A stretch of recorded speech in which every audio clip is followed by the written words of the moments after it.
Well, welcome everybody to the October meeting of the Development Control Committee here at the Lake District National Park Authority. I'll start with the usual introductions for those who might be new here or those viewing online. My name is Mark Kidd. I'm chair of the committee, and sitting to my right is Andrew Smith, who's head of development management. Sitting to Andrew's right is Neil Henderson, who's planning manager here. And to my left is Daniel Milliken, who's our legal advisor, and he'll be running the public speaking timer, as well as advising us on legal issues should we need them. And to Daniel's left is Helen Hooper, who's a member services coordinator, and she'll be taking the minutes today. And we've got, most importantly, our members to my left and to my right, who are going to make the decisions on the applications in front of us today. So first item on the agenda is apologies. I'll ask Helen, could you tell us which members can't be here today? I've only received apologies from one member, and that was from Doug Rathbone. Okay. Oh, and here's another member coming along. Welcome, Phil.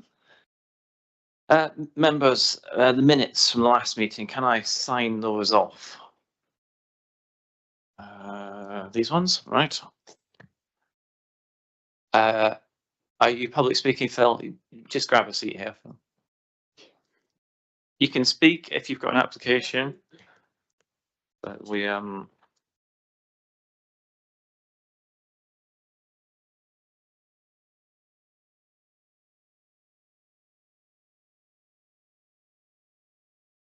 Thank you very much, members. That's the minutes done. So I'll do the usual chairman's announcements. First one's a fire alarm. We're not expecting a fire alarm, so if you do hear something that sounds like an alarm, please treat it as a real thing. And the procedure is to exit out of these doors to my left. One of the members will open them and then just walk around the building clockwise direction. And there's a fire assembly point out in the car park over there. But we're not expecting anything, so hopefully that won't happen. Also like to announce that the meeting is going live on YouTube at the minute, so it'll stay on YouTube as a recording of what's happened here. And lastly, if you've got a device, mobile phone, could you put it on silent, please? Thank you very much. Members, have you got any declarations of interest for any of the agenda items today? No, thank you very much. Public participation of a general nature. There's no public questions, petitions or deputations of that general nature relating to the business of this committee this morning. So there's no one to present for that. However, there will be some public speaking for some of the planning applications. So moving on to site inspections, I'll ask Andrew first. Andrew, have you got any site inspections proposed? Nothing to recommend, Chair. Members, would you like to propose any site inspections for anything coming up or anything on the agenda today even?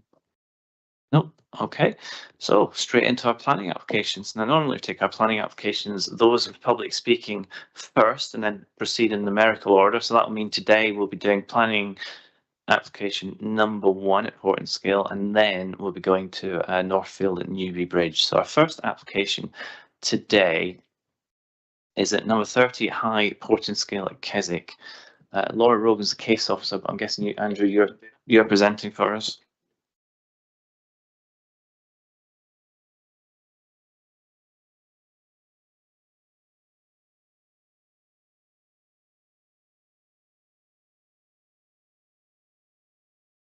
Thank you, Chair. So this is an application at 30 High Portinscale, which is in Portinscale, and the proposal is to increase the size of an existing house via alterations to its roof. This is the property. It sits on a corner plot on High Portinscale, so it's a sort of mid-20th century cul-de-sac development. This is a bungalow in the corner, but it's a mix of bungalows and houses as well. So some photos of the site. So this shows the property. As you can see there, it's a simple render and slate property. Sits in that corner plot a little bit lower than the level of the road there. And then you've got bungalows and semi-detached houses on either side. This shows it a bit closer. As you can see, mid-20th century, it's not a vernacular property, or just uses those traditional materials of render and slate. Got UPVC windows in there and doors. Turning around, looking back up the road, gives you a feel for the character of the area there. So render and slate properties, bit of brick in there as well. Gardens out the front, gardens out the back. Driveways to all the properties, but some on-street parking as well. It's quite narrow around there, so when there is parking, that moves onto the pavements there, so that there's no obstruction. You can see there's a little bit there and a bit further up as well. To the rear of the property, I'm just going to skip back a couple of slides first, actually. To the rear of the property, we have a lane, which is this one here. So that's a private lane, but it carries a public footpath. So you've got the application site here, High Portinscale, and then its rear faces towards that lane, and you've got a couple of properties over there, the Croft and Grey Crag, that the rear of the property looks towards. So this is that lane there. So you can see Laura's stood next to Grey Crag, and then she's looking northwards. You've got the Croft there, which is that quite pleasant render slate, hung slate building there. Late Victorian, early 20th century, something like that, being extended a bit subsequently. And then you've got the application site off to the right hand side there. And then this shows the rear of the property as you would see it from that lane. So it's set at a higher level, and there's some intervening screening as well between the property and the lane there. So the application, I'll show you the plans in a moment, includes some sort of eaves windows that would take their aspect eastwards towards the Croft. It's not directly in line with the Croft. They're slightly offset as is set out in the report, but you know, it's still windows at a higher level than there currently are. But you've got about 20 metres separation there between High Portinscale and the two-storey element of the Croft. You've got a single-storey bit that sits lower than the road, that's a little bit nearer and has that lantern in it. But the two-storey element with the facing windows is around 20 metres away there. So the plans then. So this is the second application we've had on the site. There was an earlier one that was withdrawn.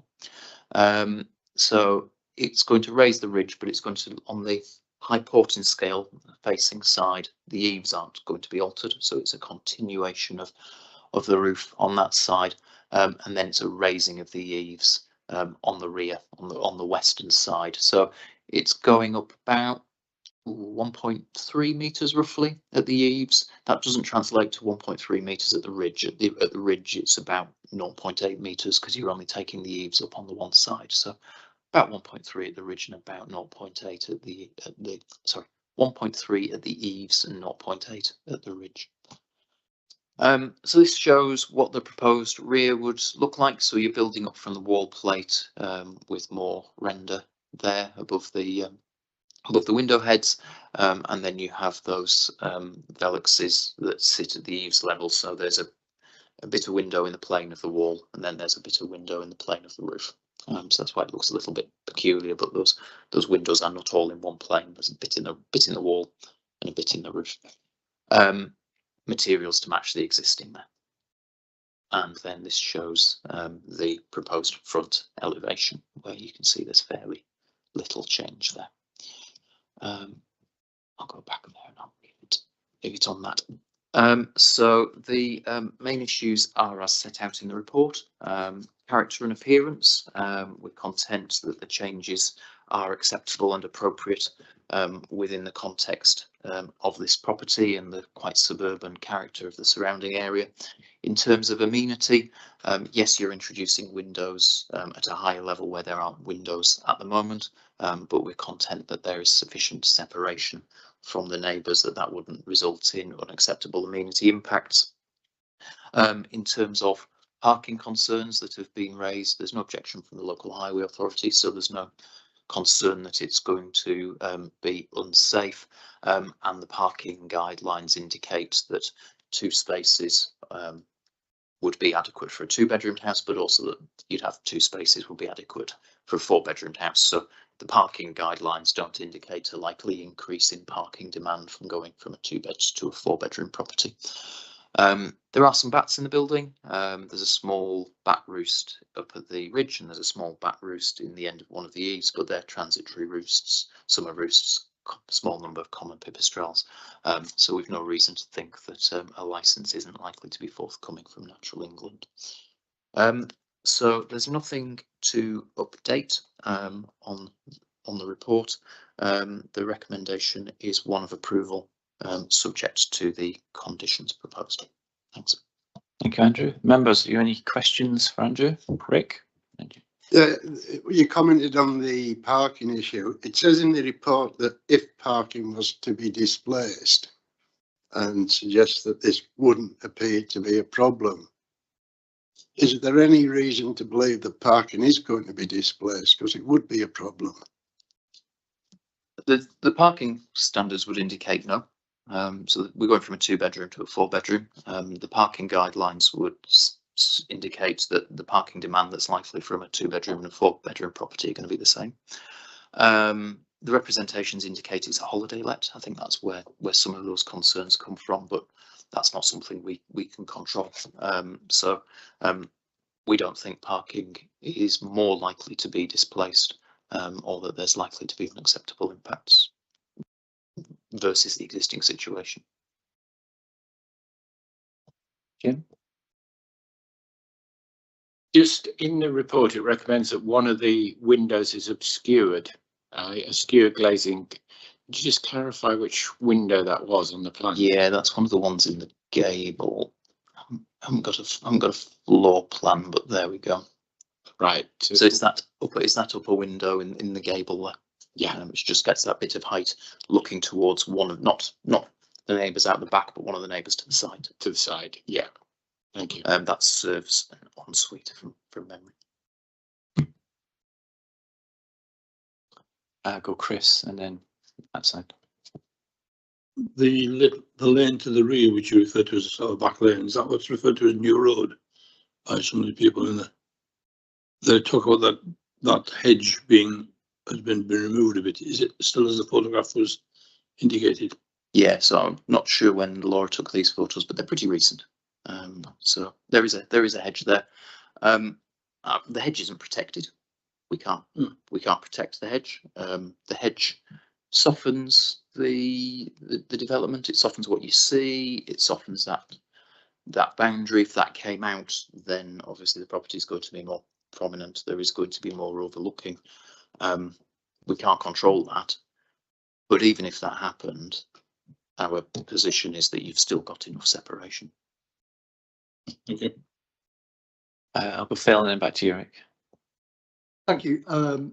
Andrew, can you just help me? The principal objection of the parish council is to do with the parking, and obviously we bow down to the wisdom of the Highways Authority, who said there's no problem.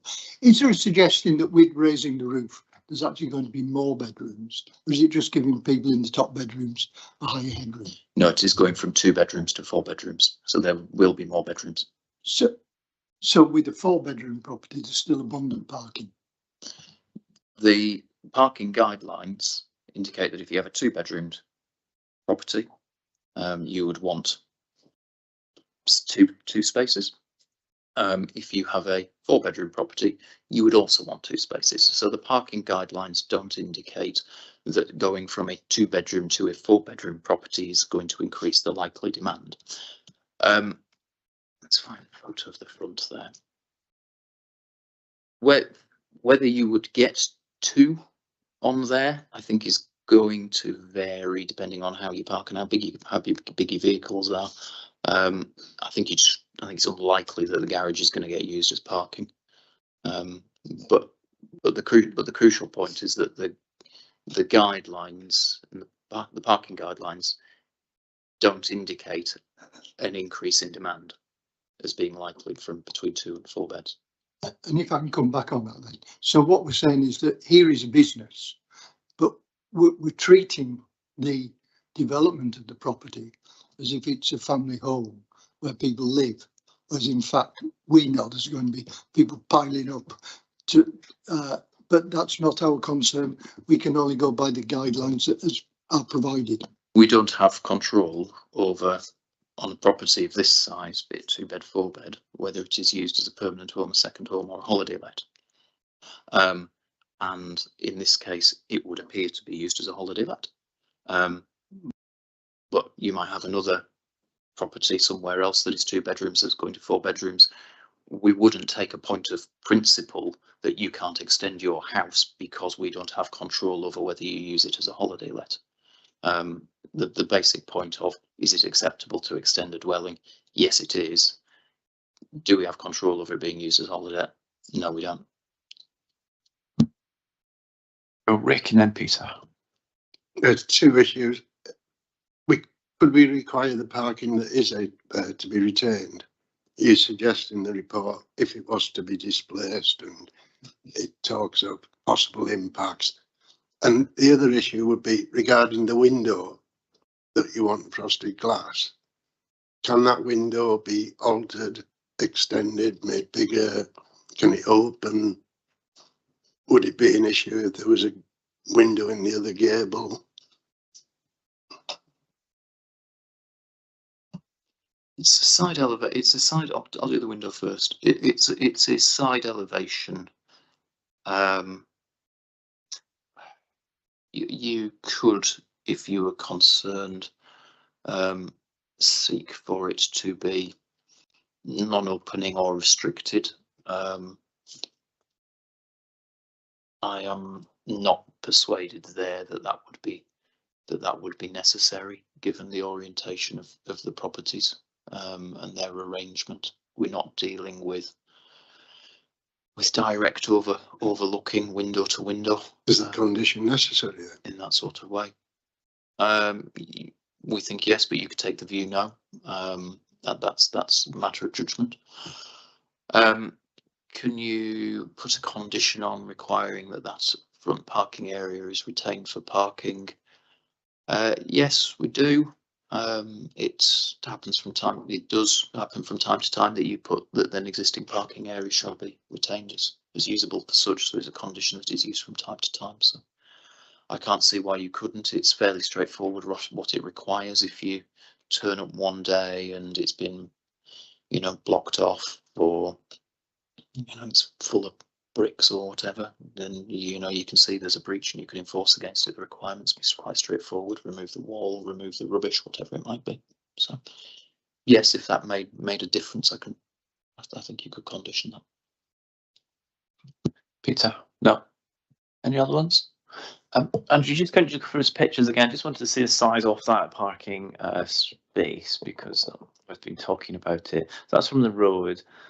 Narrow road, yep. So yeah, you're definitely 1, probably 2 down the back there. I can't quite see because that bush on the right. I think it depends how big it is. Depends if you've got 2, like if you've got Land Rovers or something. Exactly. Yeah. If you've got 2 small cars, then you'll be fine. If you've got like a Transit, and we're going from a 2-bed to 4-bed house. whatever, Still class C3, so could potentially use a residential home. Doesn't affect the planning class whether it's holiday let or not. Okay. And do you have that plan, the aerial view one? Because there was a bit of that one. You can sort of see the driveway there. Yeah. So yeah, about 2. Okay. So if there's no more questions, members, we'll go to the public speaking. Chris, do you want to ask them a question? If you want to ask Andrew a question. No, I was just wondering why hear Mr. Richards. Yeah, we're going now. Mr. Lindsay. Oh, Mr. Lindsay. Linsday. Right. We've got our public speaking. Mr. Linsday. Come forward, please. I'll just explain how the public speaking works.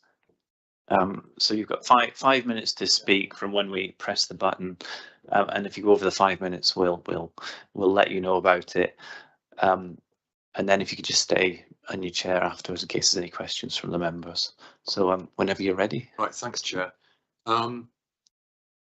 Laura's report was a very good report, but I felt it necessary to come. My client who owns this house lives in Germany.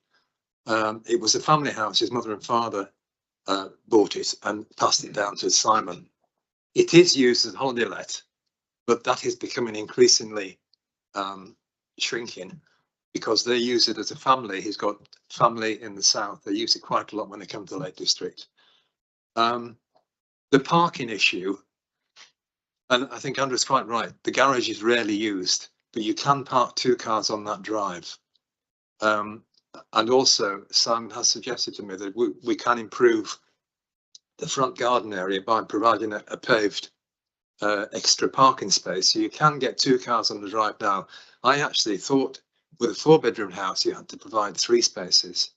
And I was assuming we'd have 1 in the garage and 2 on the forecourt.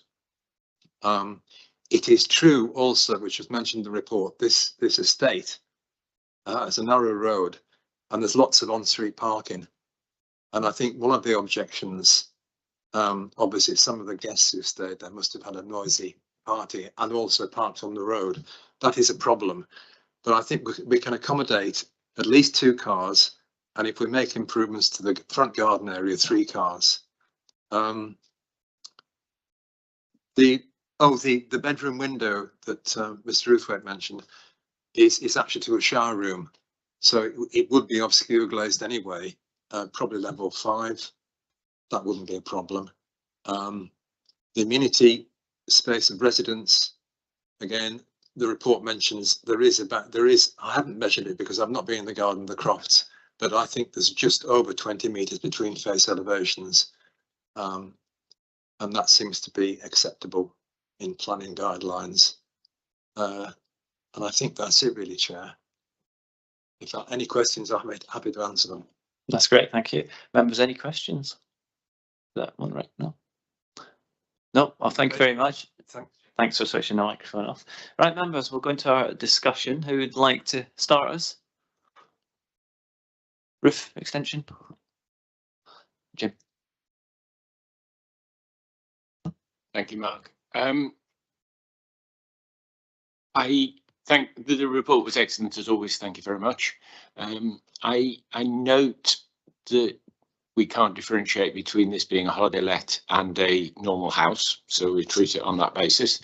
I think the parking, 2 spaces does feel adequate. It's up to, I think, I don't think we could, in my mind, do anything different to that. I'm unfussed whether the window opens or not, but I do think it's useful to retain the condition because it does stick quite close, and if it's an ensuite, it seems sensible to obscure the glass anyway. So quite happy we leave that condition there. I think the overlooking towards the croft with the hedge doesn't look overly intrusive. The fact that many of the other houses are actually 2-storey already means it won't be particularly out of keeping. So we, no specific character, won't look out of keeping with the rest of the site. So I'm quite supportive of the officer's recommendation, including the condition. Do you want to put that as a proposal? Happy to propose it. Anyone else? Chris? Just I'm happy to second that. Okay. Any other things to comment on? No. Okay, we'll go for that. Proposal Jim Jackson, seconded by Chris Southward, that we grant permission as per officer's report. All those in favour? Unanimous. That's it. Thank you very much, members. On to our next case. We've got number 5 on the list, and that's number 3, Northfield Newby Bridge. Emma's going to come and present this to us. An extension to front house and construction of new garage and associated site works.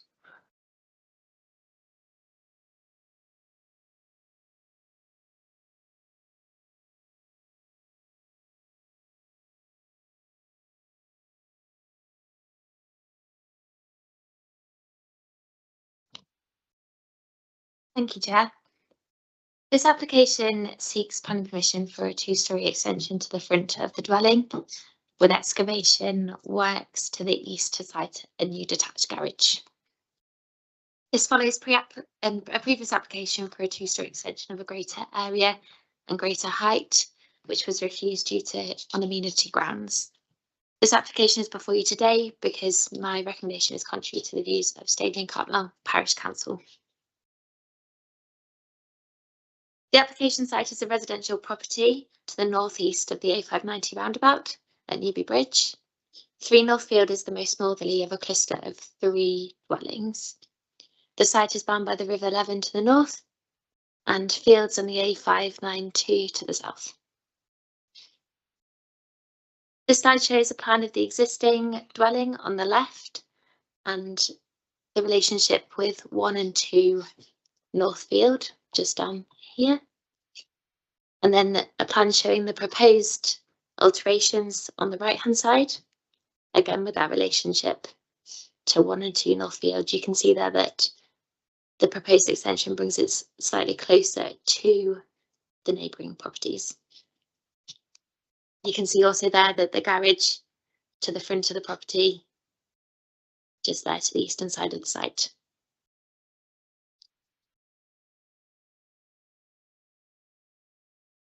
This slide shows the existing plans. So you can see there the porch and the single story extension that the proposed extension would replace, which you can see on the right hand side.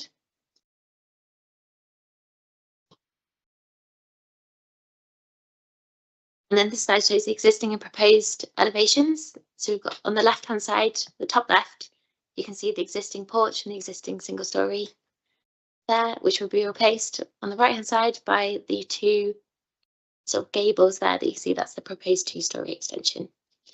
The bottom right is again with the garage in front there as well, and on the left hand, the bottom left is the rear of the property. So that's the approved rear that we're not looking at today, but that has already been approved at the site.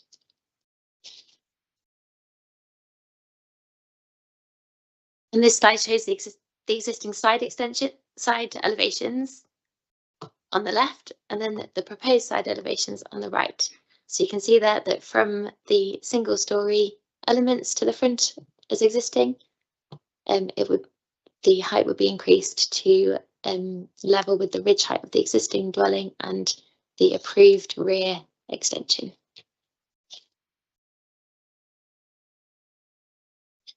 This is a photograph of the dwelling as existing. You can see that porch element and the single story element there to the right hand side of the photograph. This is a photograph from the entrance into the site, and looking over to the east, you can see there that there's some existing sheds on a higher level of land that would be excavated, and the proposed garage sitting in that approximate position. This photograph shows the relationship with the existing dwelling and the neighbouring properties, 1 and 2 Northfield, and that boundary along there, which comprises a bit of hedgerow and metal fencing.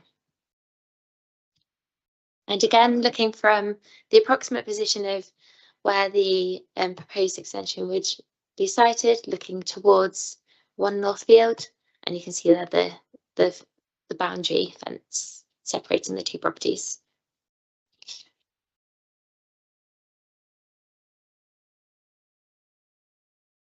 Consider that the main issues for you are the impact of the proposals on the character of the area and the impact on the amenity of those 2 neighbouring properties.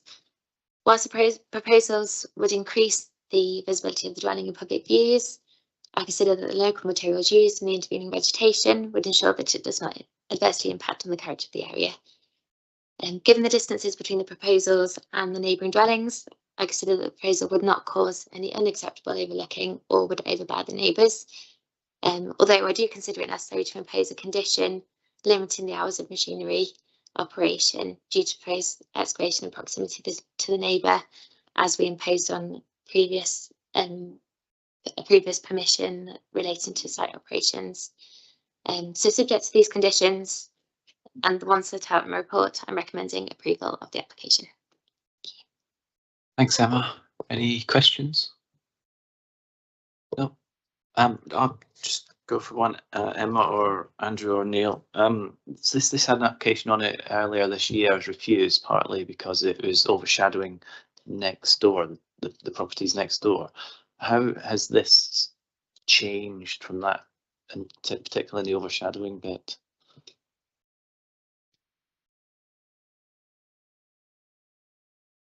So the application has changed in terms of the proposed extension is reduced in size and scale. So the height has been reduced down to the ridge height before it exceeded that ridge height of the existing dwelling. And then also the footprint has, I haven't got a slide, but it has reduced significantly towards, like, away from. So it's moved away and down. Moved away and down. Right. So the overshadowing will be addressed by the lowered height. Yes. And the further distance, right? Okay.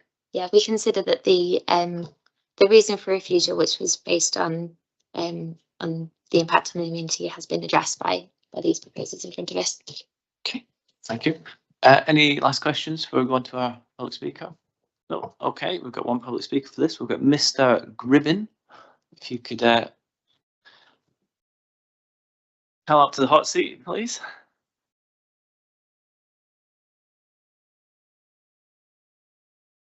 Oh, did you apply too late?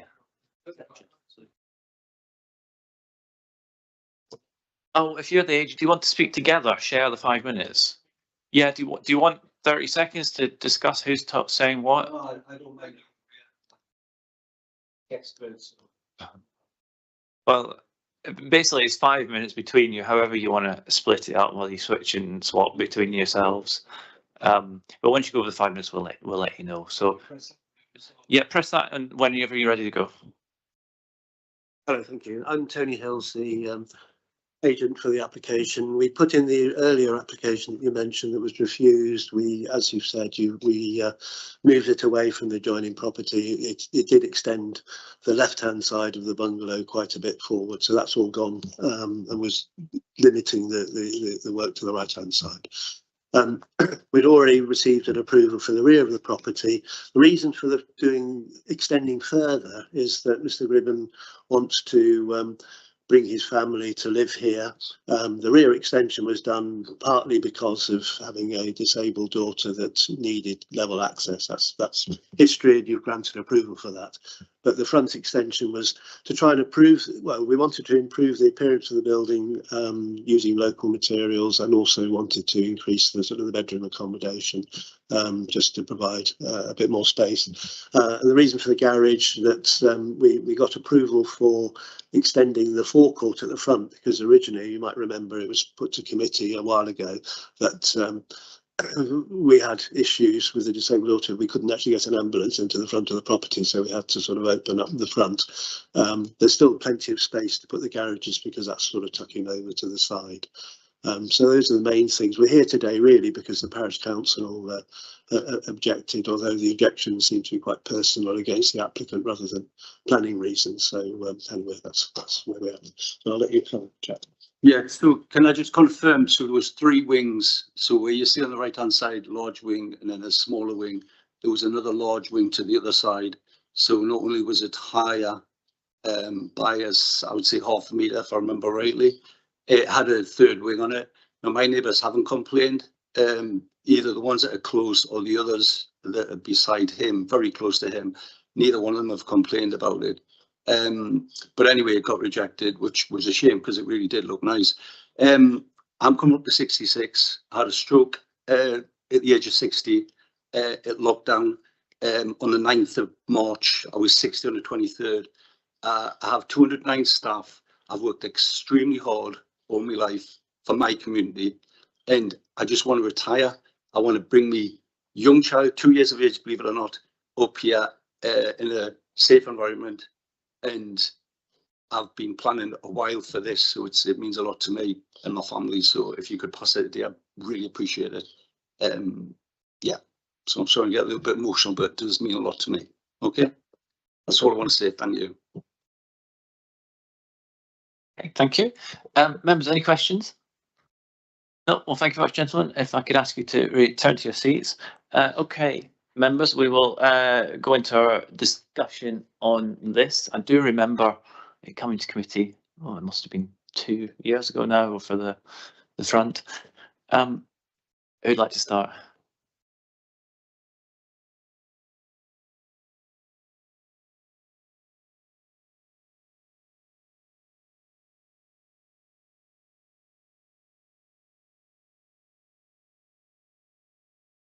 So the access is were I to be coming from Barrow, were I to be coming from Barrow and going to Bowness, I'd come along to the roundabout, go up towards Bowness, and then there's a little entry on the left, isn't there?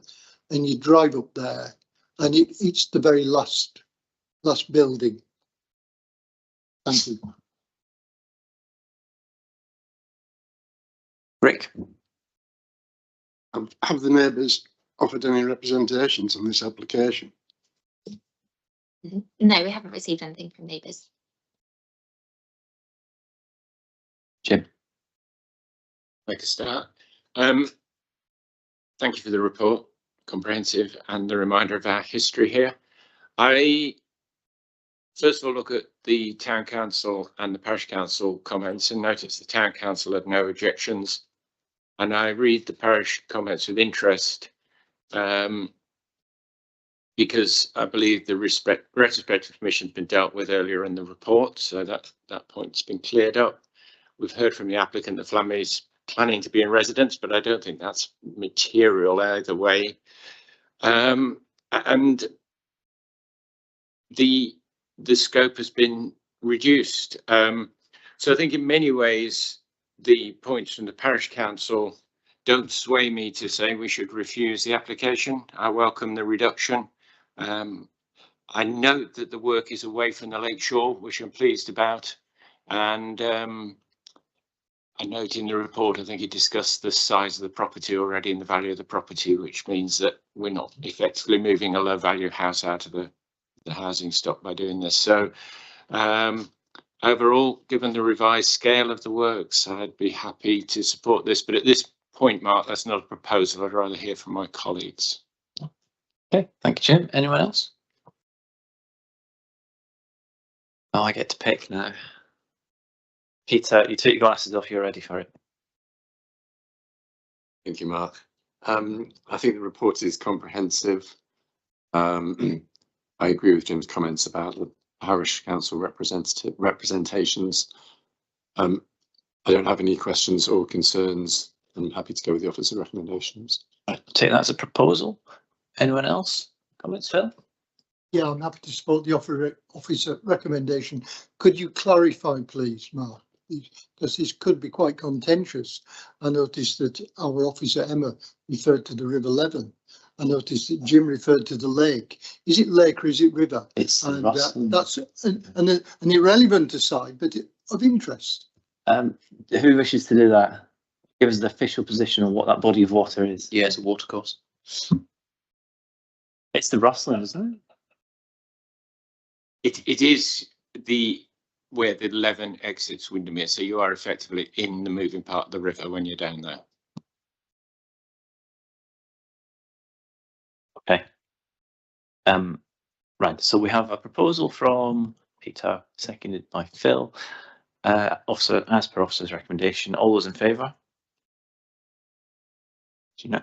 That's unanimous. Okay, thank you very much, members. Does anyone want a break? Yeah, we've got 3 more to do. Right, 5 minutes. We'll come back at yeah, quarter to 11.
Right, we're back and we've got application number 2 on the list, and we're going to Underscar Manor at Keswick, and Phil is going to tell us all about spa.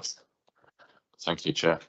So this application relates to Oxley's Health Spa at Underscar Manor, just to the east of Applethwaite.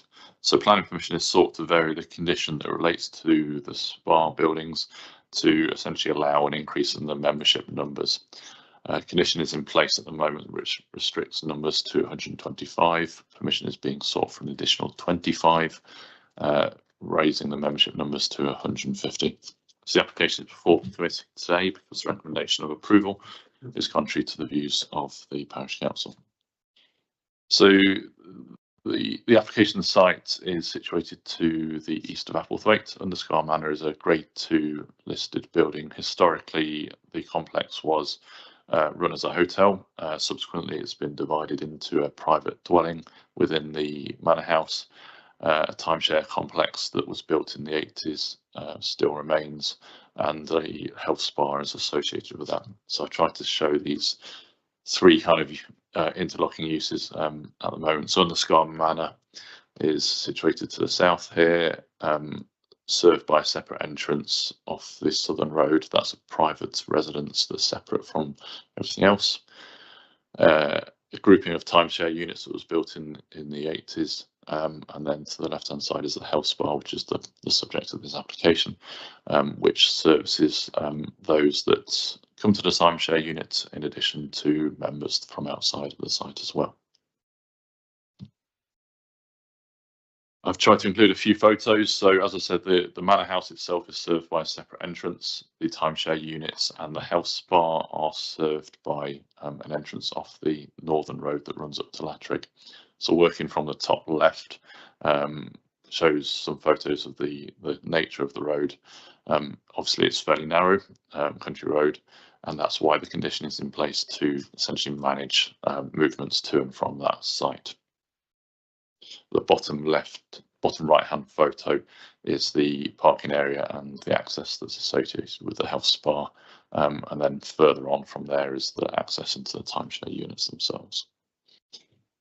So the reason for the original condition in place, as I say, was to control movements to and from that site, primarily from a highway safety perspective and from an amenity of neighbouring residents. So the 2 main considerations before us today is whether or not the additional 25 members proposed would have an acceptable impact on highway safety conditions and the amenity of neighbouring properties.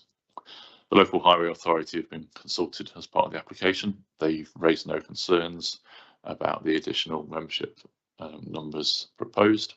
They consider the highway can accommodate the increase in movements. Similarly, I've undertaken an assessment on the amenity of the neighbouring residents, primarily those residents in Underscar Manor.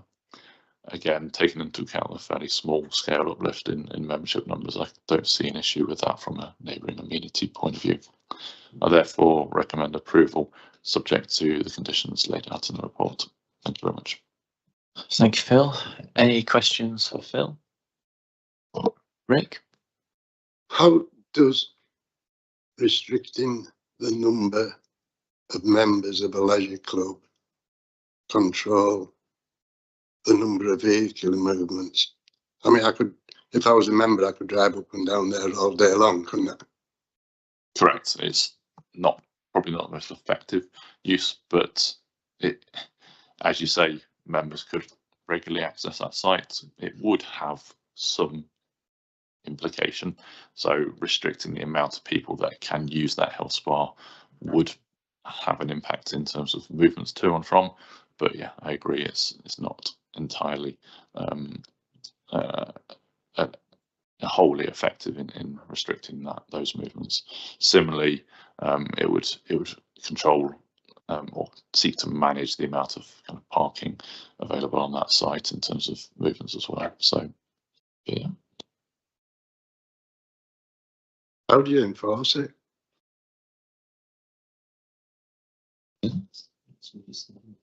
Yeah, so I mean, we would, if we wanted to, be able to request a list of members and check how many people are accessing it. But yeah, enforceability would be an interesting one to explore. I mean, the reality is it was a hangover from the original 1988 permission that sought to restrict it, and it's one that's been carried through since.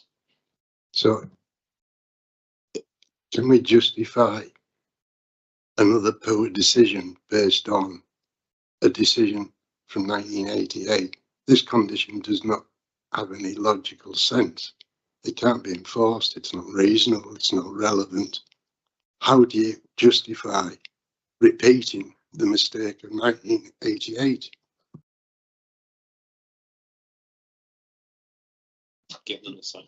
I think that would be my view, is that, you know, that you reach your own view on what the current condition, but in terms of the decision before it was, sorry, you reach your own view in terms of the current decision, current condition, but in terms of the question before us today, you know, is it acceptable to amend the condition from 125 to 150? And our view is, yeah, there's no issue with that in terms of the two factors. I'm going to stop there because I can see another question coming. How do you justify the proposed condition if we know that it's not reasonable or enforceable? We could grant planning permission. We don't have to add another condition that is daft. I think it's quite enforceable.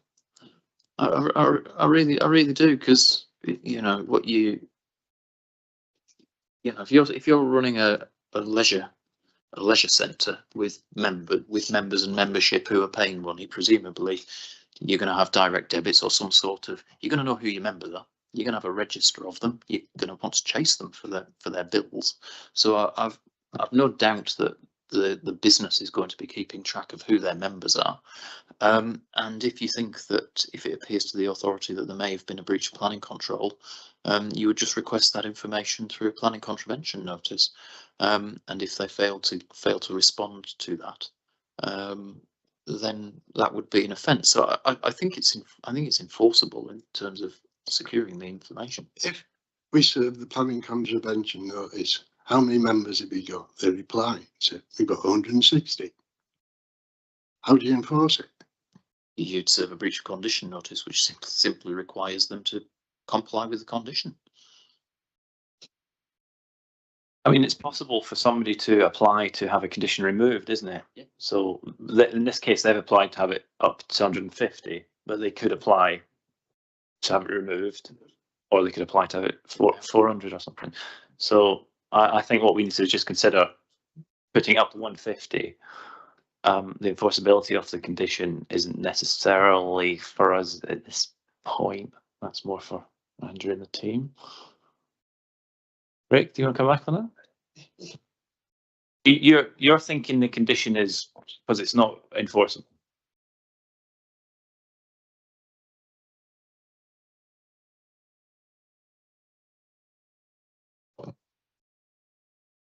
I would make a recommendation that we approve planning permission, but don't add the condition that's recommended.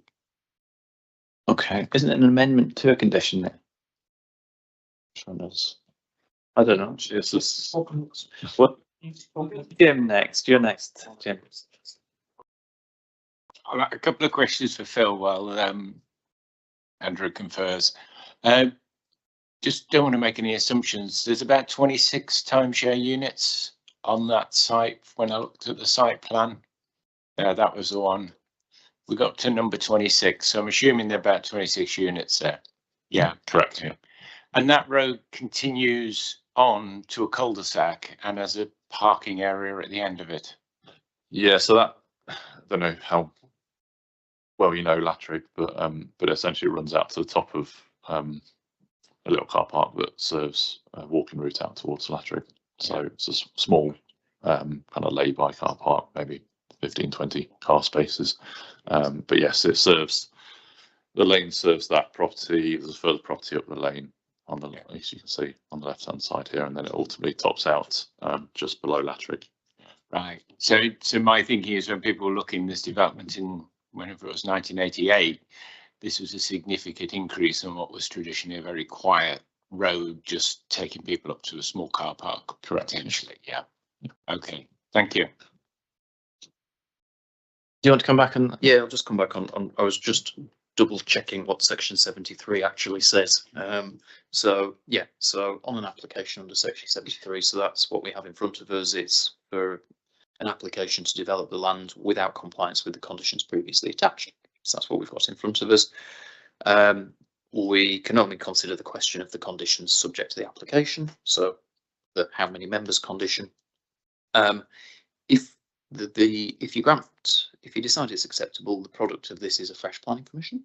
That's what happens.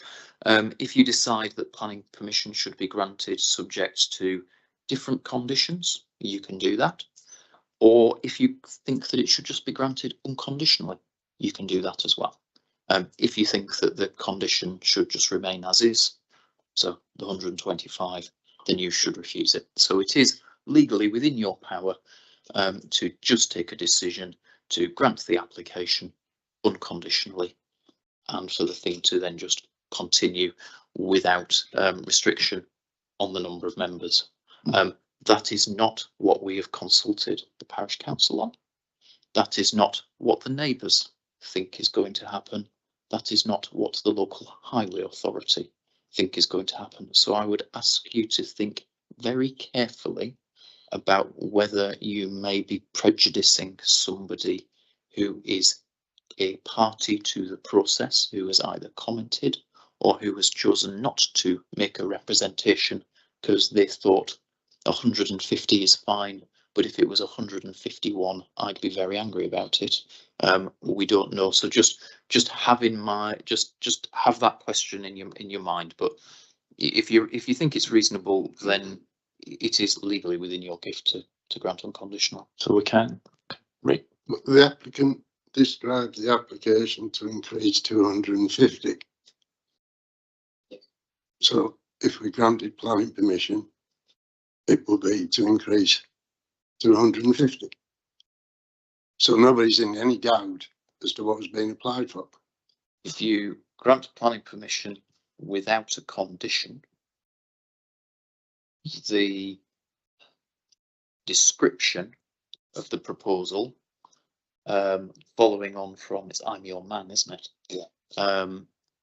Is not in itself likely to be sufficient to control the membership to 150, because that's not the development. The development is the leisure club. A leisure club with 150 and a leisure club with 151 people are the same use. The only thing that controls it is the condition. So if you think it's acceptable with 150, but in your mind it would not be acceptable with an unlimited or unrestricted number, then you need a condition. And that's interesting. If this was a planning application and it said SPA for 150 members and we granted it with no conditions, it would be a SPA for 150 members. For an application, no? No, this I'm your man cases. Yeah, I forget what I'm your man is, but there's all sorts of threads of it. It's quite messy, and it can be a bit messy. So there's case law around conditions, limitations, how you restrict permission, agricultural workers' dwellings, caravan sites. My strong advice to you is that if you think that there should be some limit on the number of people who are members of that club, it needs a condition, and the description of development is insufficient to give us the confidence that we have that control. That would be my strong recommendation to you. Right, members, either is or it isn't. Peter. Thank you, Mark. I thought this was quite straightforward for me. It's a change of condition to what I would describe as a very minor level. It's only come to us because the parish council have objected to 25 extra members at the health spa. I know the area very well, go past it regularly, and the parish council's objection on the basis of highway safety, I do not think is credible. The only people that go up that road are those people, people to there, and then the car park further on, and it is a very low traffic area. So I support the officer's recommendation. That's not a proposal right now, but it's very clear for me. Bill? Thank you, Chair. I'm sorry, I'm unsure about what the whole thing is about. And so I'm hoping that, Phil, you can explain it to me. I thought when I just started reading, and I obviously didn't read in sufficient depth, I thought that the issue was that there was 125 people tootling up in the cars from Keswick on a regular basis. When I tried to join while the meeting was going on, I couldn't quite work out how to join this fine club. And so we've got the timeshare, we've got the health spa, we've got the Underscar Manor. So are the members, presumably if I'm a timeshare owner, I can go and use the club in an unlimited way. Are there 125 members of the public who are members as well as the people who own the timeshares? And we're now increasing that from 125 Keswickians or wherever they're from to 150 Keswickians who will be travelling up with a great deal of enthusiasm. If they went up on the bikes, they wouldn't need to go in the health spa to be that fit. But I'm quite worked out who's a member and how they get to be there. So the way that the condition is worded allows, well, essentially says people using that, paraphrasing, but people using that leisure spa shall be either people residents of the development, i.e. timeshare people, or shall be bona fide members of the leisure club, and those members are limited to 150. So my reading of that condition is the people who occupy that timeshare can use the health spa, and 125 at the moment separate members can be on the books of the health spa and use those facilities. So that public membership up from 525 that we're looking at.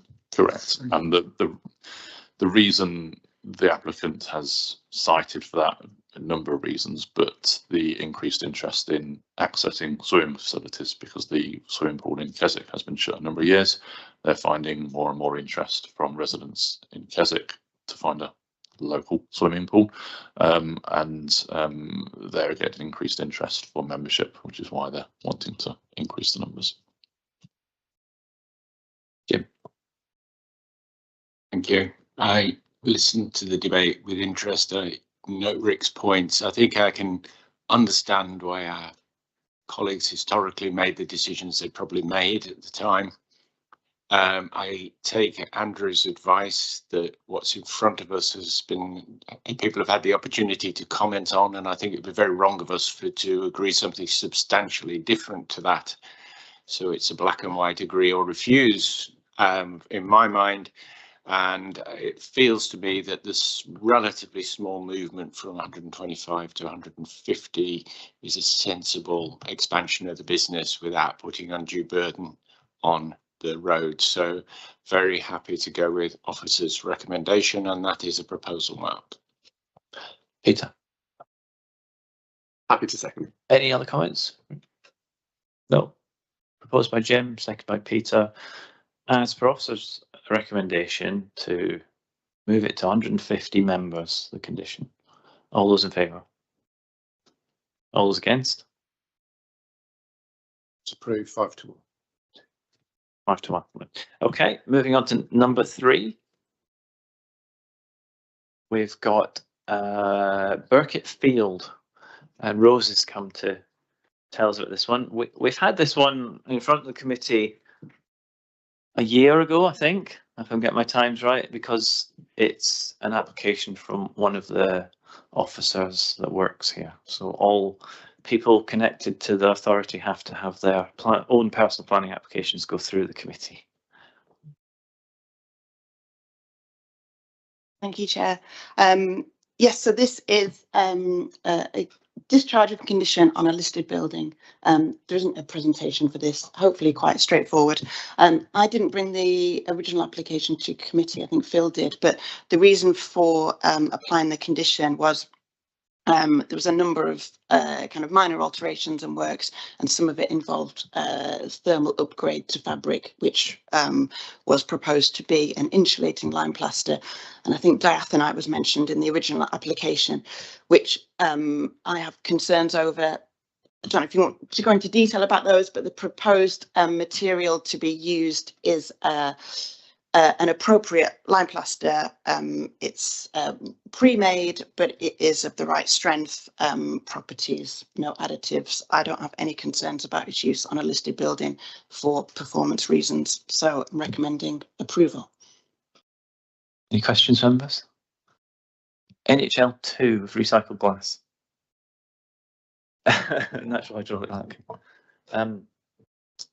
So that's okay. You don't need to use lime putty. We're having a bit of an away hour afterwards on lime products in traditional buildings as well. So just after this meeting, Rose is going to stay on. So any questions, members?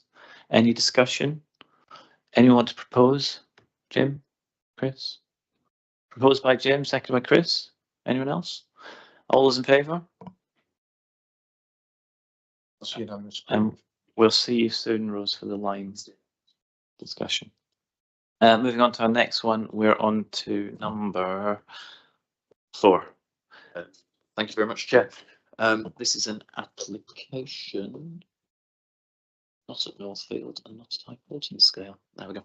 At Blakeholm Cottage, which is at Newby Bridge. It's one of the properties on the eastern side of the lake, a bit more towards the southern end of the lake. And it's an application for a new garden room and a garden storage shed. And that application's here before you today because we have objections from Staveley and Cartmel Parish Council. So this is where the property is. It's on the eastern side of Windermere, but it's towards in the southern reaches of the lake. It's not in the area that is proposed to go into the Windermere Villas conservation area. It's further south and beyond that. So Blakeholm Cottage is we'll see some photos in a minute, but it's a render and slate property. It's quite a pleasant property which sits in quite large grounds, and the proposal is for a garden room close to the lake at the southern end and a storage shed up towards the northern end of the plot. So this is where the proposed garden room would be. I'll show you some pictures in a minute, but it would be a flat roofed or monopitch roof, but stone face, stone and glass garden room on that existing sort of terrace area there. It would have a zinc or similar metal roof to it. That's where it would be placed. So you can see where it sits within the context of the garden. The property, like quite a lot on that eastern shore, it sits up and back of the lake, but then it has that manicured garden rolling down towards the lake shore. That's there. The storage shed is proposed to go on that area of hard standing there at the northern end of the site. Unlike where the garden room would be, there's a belt of trees here between the proposed development and the lake, so there's a bit of screening there and less prominence. And again, this shows the position of the proposed storage shed on that existing path area there. These are the two buildings. So storage shed on the left, timber clad, metal roof, basic sort of store. There's a photo there giving an example of it. And then the garden room on the right, and as you can see, stone facing, monopitched roof, and then large windows glazing aspect towards the lake, of course, to take in the views and the aspect. So the principle of 2 domestic buildings in existing gardens isn't an issue. We haven't got amenity issues here. This is well away from any other neighbours, hundreds and hundreds of yards. The main issues here are about character and appearance, because we're adding 2 buildings in to that space, one of which particularly will be visible from the lake.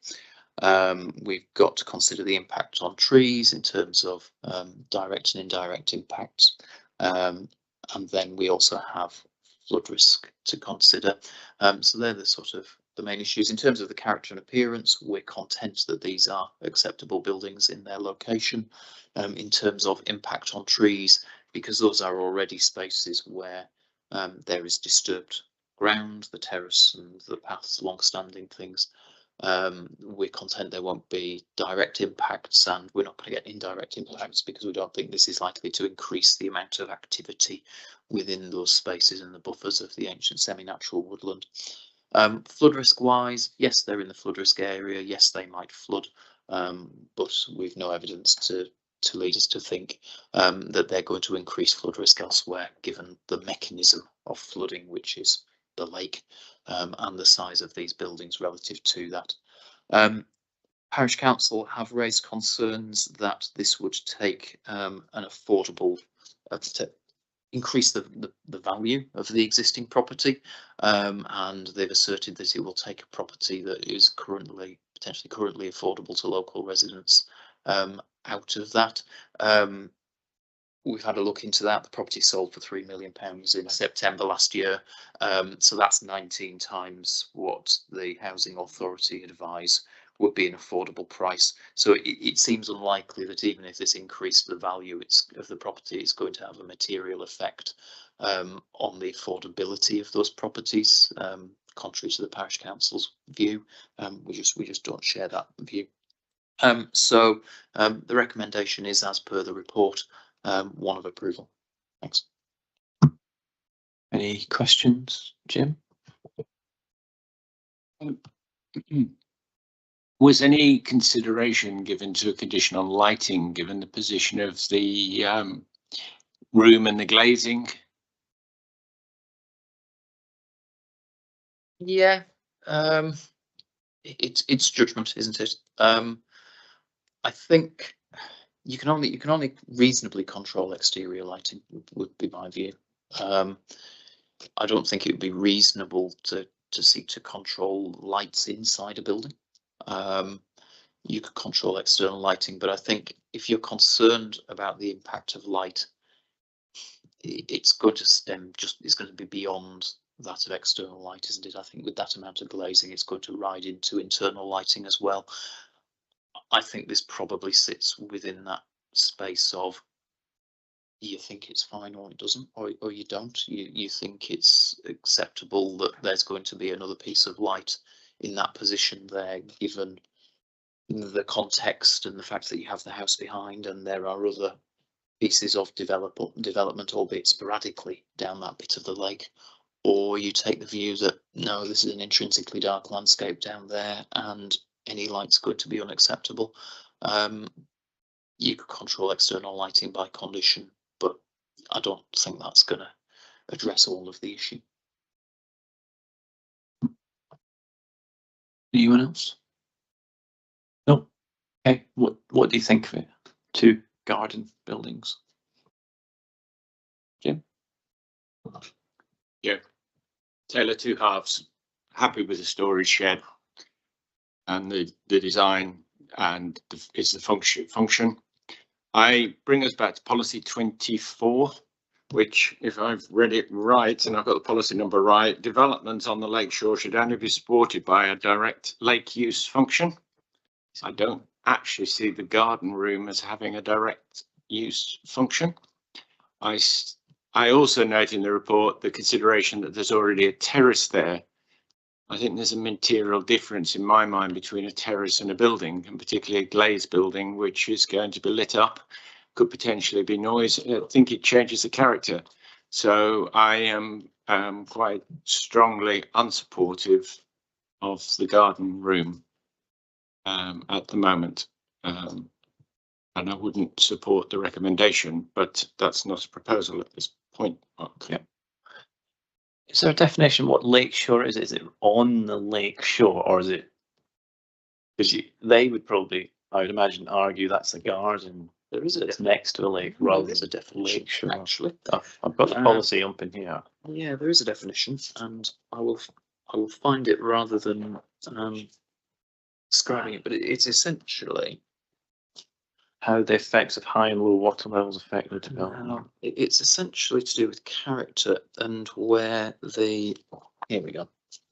So lakeshore, it's an area surrounding open water where the lake is the dominant feature in the landscape and directly affects the landscape character above all other influences. So lakeshore and what is lakeshore is going to vary in scale depending on the character of the place. Sometimes the lakeshore will be very contained to the water body. Sometimes it could be very, very expansive. Because, you know, the area where the lake is the dominant landscape feature above all else, in some cases can be really quite a broad area. Absolutely no doubt in my mind, though, this is the lakeshore. For the purposes of policy 24, yeah, undoubtedly it's lakeshore. Any other comments? Rick? So to a certain extent, it's the proximity of the building to the lake that's the issue. And if it was set further back towards the house in the garden, as you went backwards, its impact would reduce. I think this, well, I'll come back to, in terms of the recommendation, we think it's acceptable in the position that it is. I think from what I've heard, and Jim, correct me if I'm not summing this up accurately, but in terms of what I've heard is that there's concerns about changes to the character and appearance of that place harmfully by putting a building into a space which is in close proximity to the lake, has a strong visual relationship to the lake, and where that bit of lakeshore is, in the wider context, fairly natural. When you get back at a distance, quite a lot of trees. Yes, you have development within, but within and along. But you know, if we take this site, house back and up, lawn down, and that it's dragging I think Jim, you described it as seeing a material difference by putting a building here. It's bringing a building down into a prominent and unscreened position on the lakeshore is how I've understood the harm that's been identified by other members, notwithstanding the recommendation. The way I look, just the way I look at that, you're looking at that, particularly from the water. You've got fairly classic wooden jetty, which fine, it blends in. You've got stone wall, you've got nice trees. The house is in the background, so it's quite distant. And in my mind, what we're doing, you're bringing a building to the forefront, and I guarantee it'll draw your eye to it at night or day, because it'll be lit up at night if someone's in there, or during the day. And it just changes the character for me on what is quite an undeveloped stretch of the lakeshore. Yeah, because my curiosity, it strikes me that it's not a very nice building. It doesn't look very good. Its design, appearance, it could be a garage. And would a better designed building that close to the lake be better? Or is it the fact that there's a building there, no matter how well designed, it would be harmful? So is it design and appearance of the building, or is it siting, design and appearance? The irony for me, Rick, is a tastefully in keeping small boathouse near the jetty would probably be more in keeping than what's proposed here. But I stress that would be a traditional boathouse, not what we do see further up the lake sometimes. and that has a lake function then as well. What we're agreeing here is adjacent to the lake shore at the any doubt, but has no discernible function in terms of why we're doing a development next to the lake. Peter and then Phil. Thank you, Mark. So Jim's comments are really helpful because what we haven't got here is a view from the lake back to the shoreline and the development. But I think from what is proposed, it is small. It is a minor development. I do have a dislike of the amount of glazing because that will be lit and it will be much more prominent in the night time. But then how many people will see it in the night time from the lake? I think that's going to be a much smaller number of people that might have harm caused by that amount of light. I think a more in-keeping design would be more acceptable, but at the end of the day, I think it's a small feature in a fairly enclosed space and doesn't have significant harm from my point of view. So in terms of the policy, it suggests a direct lake use, but in the report it says because it's in the garden, it would be unreasonable to prohibit development, even though the garden could possibly, according to that definition, be described as lakeshore. So what's the unreasonable bit about applying the policy because it's a garden? So the crux of this is that you've got to get behind what the policy purpose is. So the policy, so it doesn't have a direct lake use function, and then the question that I would ask is, so what? And the policy purpose is about landscape and ecology, essentially. That's what it's about. And the so what bit is, well, here we're not identifying impacts on the ecology and the environmental factors because it's on an existing terrace area. So that's not the concern. But then the harm that members are expressing is about character. It's about the character of the lake and the lakeshore from introducing the building and introducing a building of this particular design are the two components that I've heard. It's they both play a part in it. So no, it doesn't have a direct lake use function. But that isn't, in my mind, where you stop. You then have to ask yourself, okay, it doesn't have a direct lake use function. So what are we getting harms that the policy is seeking to avoid? And the recommendation is no, but I've heard in discussion some views that actually, yes, there is harm, and it's harm to lakeshore character. Yeah, so the policy was to protect the look of the lakeshore, isn't it? Chris? I rather think it has got a direct lake use. Looking at it, seems to me to be an admirable extension to your garden. It's only a small building. I'd say the point that if it was lit up at night, it might cause an awkwardness looking at it from the lake. But I take your point is how many people are looking at it from the lake at night time when it's lit up. If it were a jigsaw, it would be two pieces that would be bright white, when they're all around is green and dark, and it really doesn't affect me a good deal. I'm all for it, I think. Okay, any more discussion? Yeah, Phil? Yeah, what a great topic to discuss. I didn't realise it was so complex. So when it started off, we were talking about this garden room. I thought it was something where he was going to keep his lawnmower and his wheelbarrow. But I now realise that, of course, it's nothing to do with the lake. It's another bit of clutter, depending on your point of view, another bit of clutter going along by the side of the lake for people to look out at. But it's a new building. You don't need that building. I'm just mindful that apparently it's owned by some Ormskirk solicitors. So were we minded to turn it down, the appeal is on its way, I'm sure. It doesn't matter who the applicant is in the planning, so we just consider this on its merits. But nonetheless, I think all this question of actually the interpretation of policy 24 will that come back to bite us were the applicant minded to go to appeal? No, as long as we make our decision according to, you know, how the committee works, it's all okay. And the applicant has, if it's refused, an applicant can take it to appeal if they wish, and that's up to the inspector to decide that.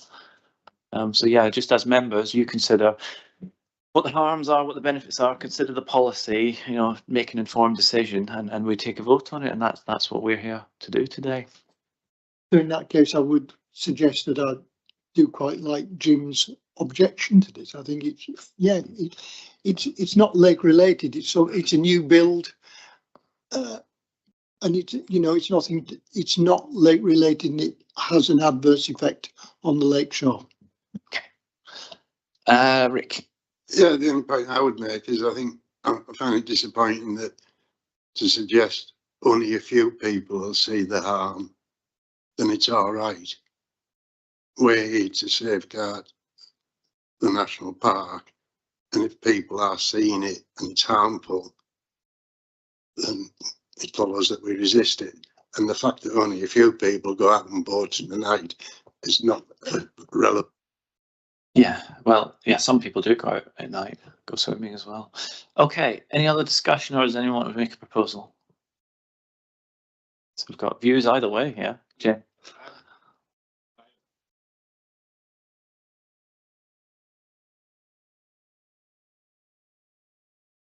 Because of the garden room development being policy 24. On grounds of harmful to the character of an appearance of the lakeshore. So could I suggest that we're looking at the siting, design and appearance of the building? Yeah. I mean, it gives something that you can actually say, this is what's wrong. We've probably got policy 6 as well.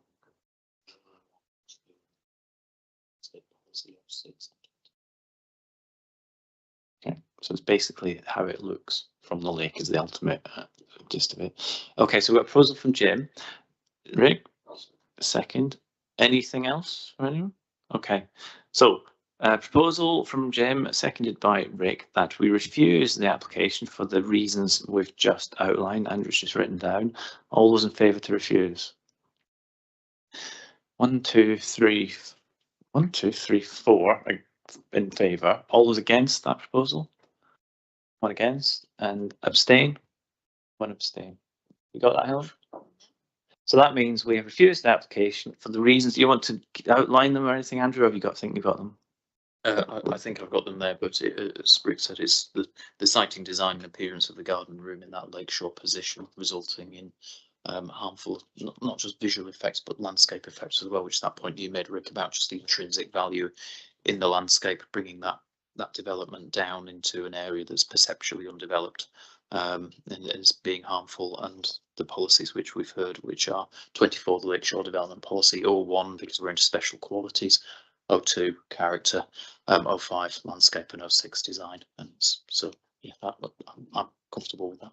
Right, okay, well, thank you very much, everyone. That's all the applications done. So next on our agenda is delegated planning applications. Those applications that Andrew and the team have decided without bringing them to the committee. Anything there you've noticed I want to ask about? No. Then compliance matters, all the enforcements. Appeals lodged, there's one appeal to note that's been lodged at Windermere there. And then some tree preservation orders to note the following tree preservation order, TPO 489 at Hillward at Windermere. Okay, that's it. Let's ask a question. Yeah.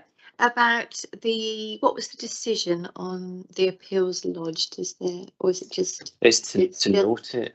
Okay. Members noted it with great interest.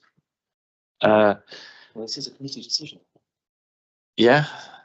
Oh, Double cash multifunction. Oh yes. Okay, that's it. Thank you very much. We shall switch off the recording. Just hang on, members, because we've got an away hour, 2 things to discuss. I don't think it'll take that long. Lime plaster, the use of lime. It's not just plaster. And also we're going to have a quick chat about how PSNV and our committee interact, what is working in the local plan and kind of what might not be.